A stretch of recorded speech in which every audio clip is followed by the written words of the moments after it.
welcome to another fun-filled adventure in math with Mr. Sims. Today we're going to be talking about standard form to slope-intercept form.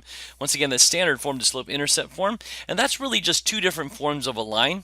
In this form, standard form, you have ax plus by is equal to c, and you'll see it in this form where a is a constant and b is a constant and c is another constant. So an example might be like 3x plus 4y is equal to 7. That would be an example in standard form, right? Slope-intercept form, you're looking at the way that we've seen it a lot of times, which is y is equal to, you have the slope, maybe 3/2 x plus, and then you have the y-intercept here, which is maybe like plus 4, which means it crosses the y-axis at 4.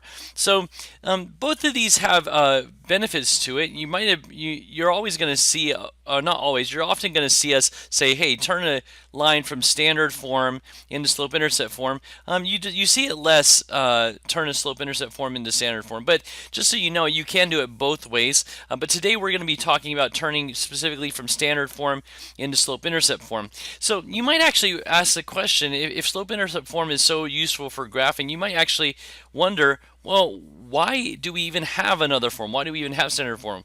Well, so I'm glad you didn't ask. Let me tell you. Basically, what you have with standard form is better for certain instances. For one, neither variable is more important in this. The x and the weight kind of have the same weight, so that's just a very superficial one.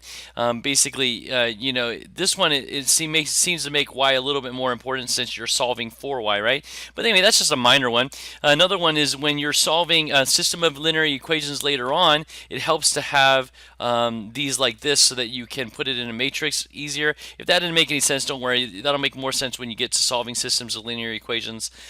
Anyway, and it's also easier to get both intercepts from standard form. So if this was like the standard form here, to get the intercepts for it, if I want to get the y-intercept, all I do is I literally drop this x section, I just drop it out, and I just basically get 4y is equal to 7, and then I just solve for y, so y is equal to 7 over 4, so that's my y-intercept, right? And if I want to get my x-intercept, it's also very easy. To get the x-intercept, I would just do the opposite. I would actually take and solve, drop out the 4y, and I would solve, once again, 3x is equal to 7. I would divide both sides by 3. And I would get x is equal to 7/3, and so that's my x-intercept. And so basically it just helps you to get intercepts a little bit easier. But there's also another great reason to use the standard form, and that is that the standard form can represent all lines. If you remember the slope-intercept form, you couldn't represent all lines. Basically, the slope-intercept form did great at positive values of x, right? So for instance, this is a positive slope value of x, right? So this is positive slope here, right? Positive slope, and you had a negative slope, right? You could also have a negative slope. You could have y is equal to negative 2x plus 4, right? And once again, this is the slope, m is the slope, so negative 2 would be the slope here. So this is an example of a negative slope line. I'm just going to abbreviate that neg. And then here you have y is equal to 0x. You could also do that line, y is equal to 0x plus 4. And if you remember that 0 drops out, that x term drops out because it's 0, and you just get y is equal to 4. So this one here is an example of a 0 slope line, right? Because the slope was 0 and the x dropped out. But you had a problem when you tried to show me a line that had a slope that was vertical. In a case like that, you were stuck, because what you ended up getting was you have something that basically has an infinite rise, because it's a vertical line, right? It's going straight up and down, so it has infinite rise really over a run of 0. It's not going anywhere. It's not running anywhere to the left or the right. So if you had a line like this, here's the origin, right? Here's your x and your y-axis, right? Here's x and y. If you had a vertical line, your rise goes infinite really, and your 0, you have 0 run. So the problem is you're stuck trying to divide by 0 here. And the problem is when you divide by 0, you get a divide by 0 arrow. So this is actually an undefined slope, okay? So this slope is undefined. So unfortunately, you really can't use the slope-intercept form to describe a vertical line. But in standard form, you can. If you were to do it in standard form, basically what you're looking at is an example of a standard form vertical line would be 0x. I'm sorry, I didn't mean that. You would have 1x plus 0y is equal to 4. And if I had that, what ends up happening is my 0y term drops out, and I end up just getting x is equal to 4. And so this is an example of a vertical line in standard form. In standard form, you can actually do it. So standard form has the ability to do all of the different types of lines that you need to do. So that's one of the benefits of having standard form over slope-intercept form. Anyway, if that wasn't terribly important, I just wanted to give you some trivia so you understand the reason why we actually use standard form still anyway. But anyway, today what we're going to focus on is going from standard form to slope-intercept form. In other words, taking this ax plus by is equal to c and turning it into this y is equal to mx plus b form. So without further ado, let's go ahead and go on to the first one. Let me go ahead and just make these show up so we can see them. I'm just going to go ahead and erase some stuff so that we have room to work with later. So let's go erase some of this stuff because it's going to get in the way later on, right? So anyway, okay, so let's go to our first problem. Our first problem is 6x plus 5 is equal to 15. So in this case here, what I have is I have my 6x plus 5 equals to 15. This is in standard form. This would be ax plus by is equal to c. So this is my ax plus by equals c. You can see how that's the format, right? So anyway, so what I want to do now is I want to turn that into slope-intercept form. And to turn that into the slope-intercept form, which is y is equal to mx plus b, if you notice what happens is my y value gets isolated. In other words, I solve for y. So I want to take this equation and solve for y. So here's my y term. In order to do this, what I'm going to do is I'm just going to solve for a variable in terms of another variable. In this case, I'm going to solve for y in terms of x. And this is something that is just a skill that you need to learn in general, but we use this skill often when we're converting from standard form to slope-intercept. So in this case here, I want to get the 5y alone. So to do that, I have to subtract by 6x. So I'm going to subtract by 6x on both sides. And I'm actually going to line up my 6x over here. And the reason I'm going to do that is I want to just make sure that I don't think that I can take 6 from 15, because I've seen a lot of people try and take -6 from -15, but that's actually two different things. This right here is saying like I have -15 cookies, and this is saying I have -6 bags of cookies, right? So I don't know how many cookies that is until I actually know what that x value is, or how big each bag is, right? So in this case here, those can't combine. They're different terms. So I have -6x, I subtract -6 from both sides, and I get 5y is equal to -15 minus 6x. So in this case here, now I divide everything by 5, and I'm doing that once again because I want to isolate my y term.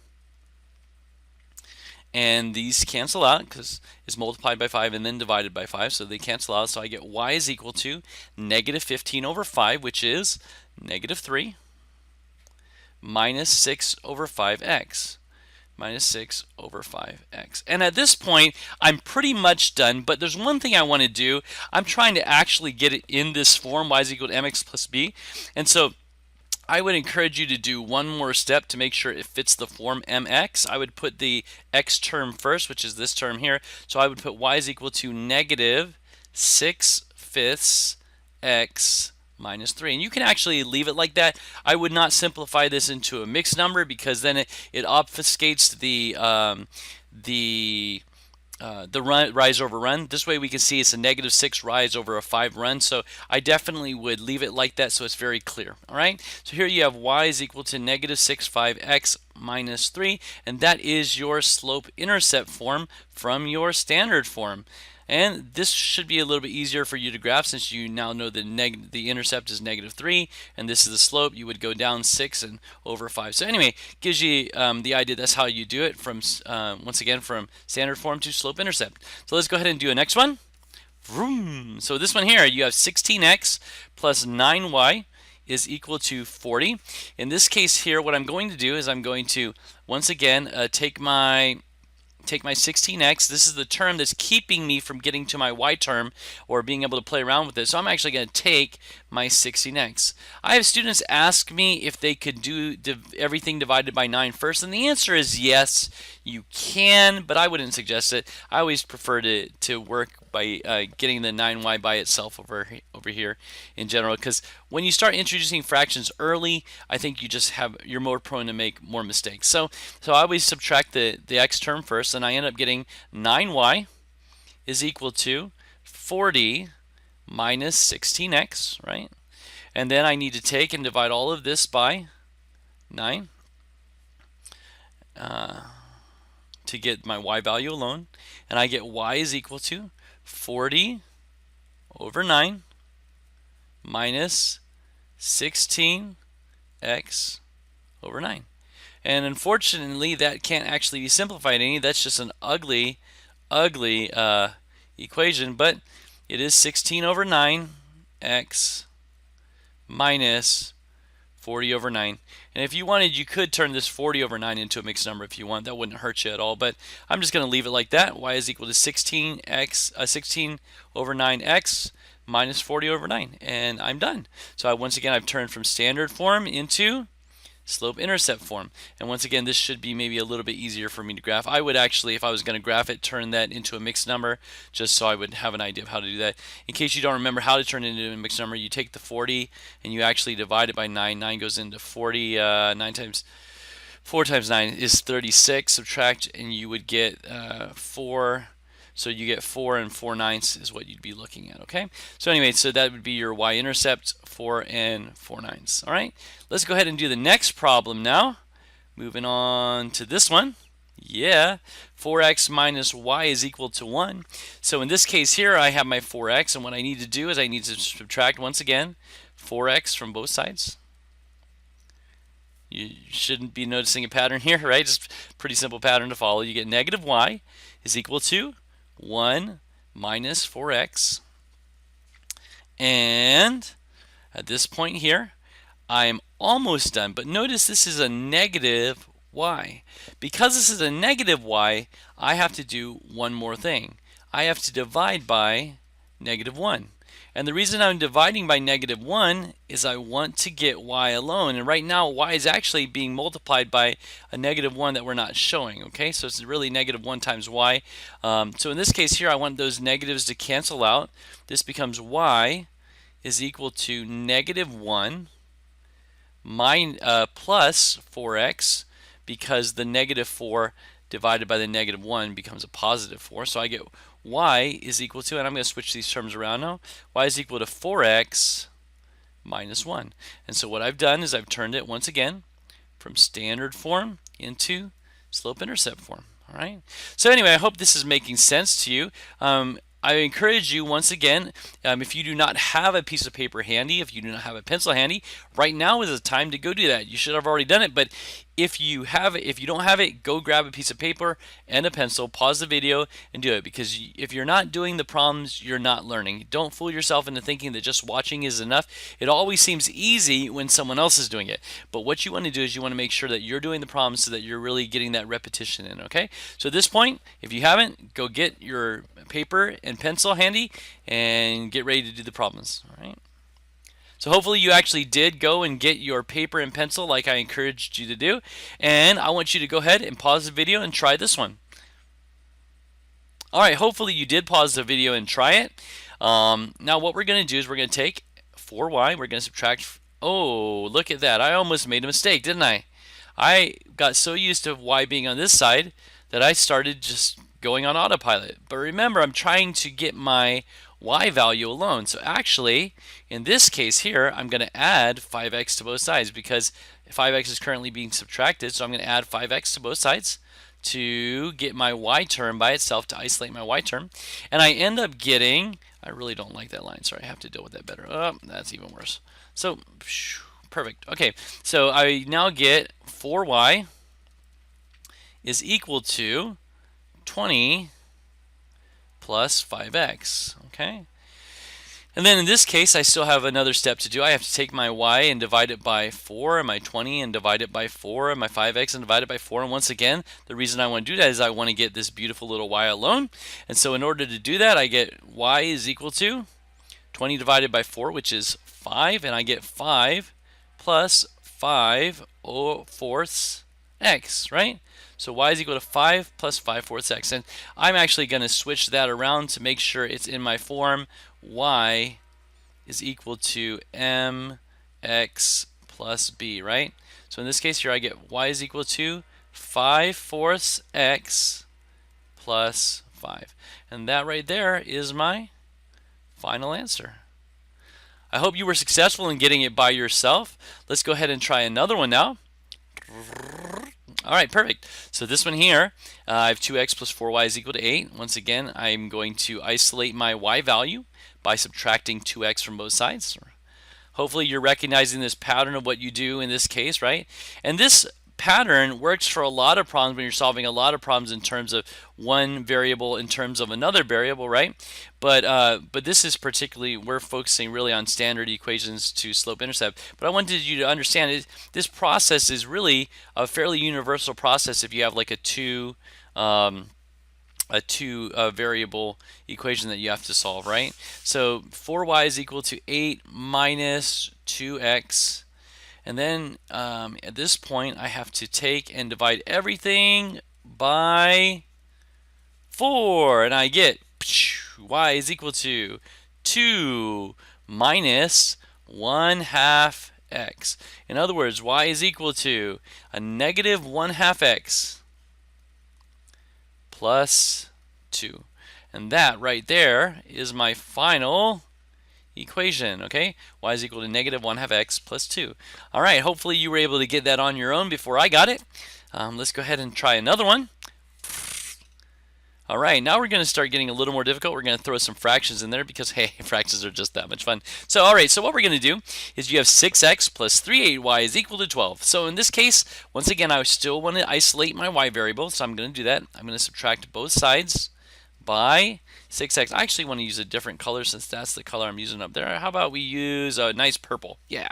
So I'm going to subtract 6x from both sides, right? And I get, let's see, I get 3/8 y is equal to 12 minus 6x. All right, now as you remember, hopefully as you remember, when you are multiplying times a fraction, the way that you divide by a fraction, right? In this case, I want to divide by 3/8, right? I want to divide everything by 3/8, in fact, right?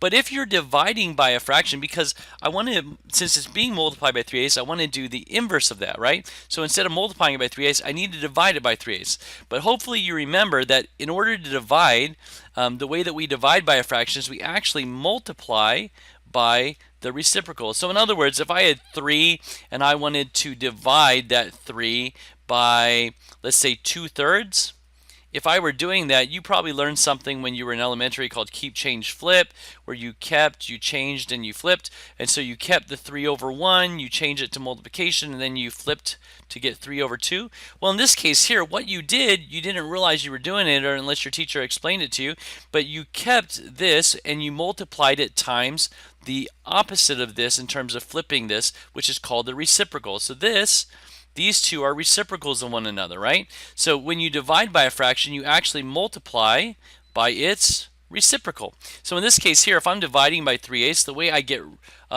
I can deal with that, I'm just going to go ahead and, you know what, actually, let me leave that there and just do some other erasing. So if I want to, once again, if I want to take this fraction here and divide by 3/8, instead the way I'm going to do it is by multiplying by its reciprocal. So I'm going to multiply by 8/3. And really that makes sense. Basically you get 8 times 8 is 24, 8 times 3 is 24. So you get 24/24, which is really just 1. So you end up with just y on this side, right? They basically cancel out, right? They cancel out and I get y is equal to But now I have my 12. If I multiply this times the reciprocal 8/3, I have to do that times everything on this side too. So I get 12 times 8/3, right? Minus 6 times 8/3 times x, right? So in this case here, it's ugly, right? And I'm actually going to use a calculator to help me so I don't make any mistakes here, right? So basically, at this point, make sure that you're using use the tools at your disposal so you don't get anything wrong, right? So I get 12 times 8 is 72, right? That's just a basic math fact right there. What on earth? Let me try that again. 12 times 8, 72. I'm sorry, 12 times 8 is 96. Sims. All right, and then I'm going to take that and I'm going to divide it by 3. 12 times 8 is 96. Thank you, Mr. Sims. Divided by 3 is going to be 32. And that is, my friends, is why we use a calculator when we have the chance. So we get 32. So I went 12 times 8. I got 96 over 3, right? Which gives me 32, all right? If you need to actually see me do that, I could do that over here. It's 12 times 8 over 3, but you got to remember that 12 is really over 1, so I get 12 times 8 is 96 over 3, and that 96 over 3, if you take 96 and divide it by 3, you get 32. So now I have 32 minus 6 times 8 is 48 divided by 3, so I get 48 divided by 3, and that becomes 16. So 6 times 8, once again 48, 48 divided by 3 is 16x. And once again, I would suggest that you do that in your calculator so that you don't make any simple arithmetic mistakes, right? So you get negative 16x plus 32. And so what I've done is I've taken my equation in standard form. It was kind of ugly, and I've turned it into this slope-intercept form, okay? Actually, that wasn't too ugly. Actually, I think the slope-intercept form might be a little bit uglier. I don't know. That's just me. Anyway, it's not a beauty contest anyway, so don't worry about it. But the idea is you've turned from standard form to slope-intercept. All right, so let's go ahead and move on to the next one. Vroom. All right, and I end up with 1/4 x plus 2/3 y is equal to 8. So in this case here, now I have two fractions. Aren't we in love? Yes, we are. All right, so what we have here is we have 1/4 x. I'm going to take that 1/4 x and subtract 1/4 x on this side, and I'm going to do the same on the other side. And once again, why are we doing that? We are doing that because we want to isolate the y variable. Now, at this point, here's what I want you to do. I want you to give this a shot by yourself. I've already got you started. Go ahead and finish the rest on your own. All right, hopefully you actually paused the video and tried it on your own. If you didn't, do that now. All right, hopefully you actually did the second time I asked. If you didn't, do that now. All right, hopefully you did it the third time I asked. Do I need to ask again? I probably do. Do it now. All right, hopefully you did it one of those 4 times. If not, naughty, naughty. Okay, so what I have here is I have 2/3 y. I end up with 2/3 y is equal to 8 minus 1/4 x. Now, at this point here, I have this ugly equation with 2 fractions in it, but what I'm going to do, once again, since this y is being multiplied by 2/3, to get rid of it, remember I multiply by the reciprocal. So I'm going to take and I'm going to multiply by 3/2. Once again, my 3's and my 2's cancel out. But if I do that to that side, I have to do it to the other side. So all of this also gets multiplied times. I could show that like this. I could show it being multiplied times 3/2, right? And so as I distribute that in, I get 3/2 times 8, right? Minus 1/4 times 3/2 times x, right? And so once I go ahead and simplify all this, 3 times 8 is 24. 24, I get 24/2. I'll leave it unsimplified for right now, and then we'll just go ahead and do it in a second here. And this is 3 times 3/8, right? Minus 3/8. X, and then let's do any simplifying that needs to happen. In this case, it's 12 minus 3/8x, right? How cool is that? And then I don't want to forget my y. I just brought my y down, right? So now I have y is equal to 12 minus 3/8x, but I'm not done because I do want to put it in my final form, which is negative 3/8 x plus 12. And hopefully you were able to get that. Hopefully it didn't cause you any consternation. Hopefully you're doing well. All right, so far, this is what we have. All right, let me see. I think I have one more problem for you. Oh yeah, let's do this one. This one, there's no numbers. All right, so this one here, you have y is equal to ax plus by. Ax plus by is equal to c. Once again, I'm solving for y to get it from standard form into slope-intercept, and I end up getting, let's see, I'm going to subtract ax, right, from both sides. Whoops, let's try that again. Then I'm going to take, and I get by is equal to c minus ax, right? Then I'm going to take everything and divide everything by b, right?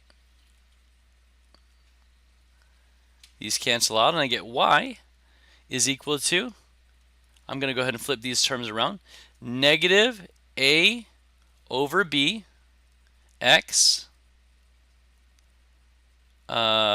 plus c over b. And actually, there's a reason that I wanted you to go ahead and try this problem, because if you didn't realize it, this is the equation for standard form. In fact, earlier we looked at it right here. Ax plus by is equal to c.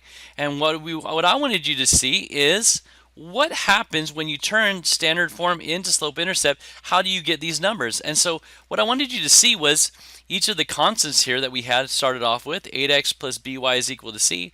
What you have is you have the negative a over b becomes your slope, right? So in other words, this negative a over b, I take this the a value, I make it take the negative of it and then put it over b, and that gives me my slope. And then if I wanted to know my y-intercept, I just take this value and I put it over b. And I just wanted you to kind of see that relationship there.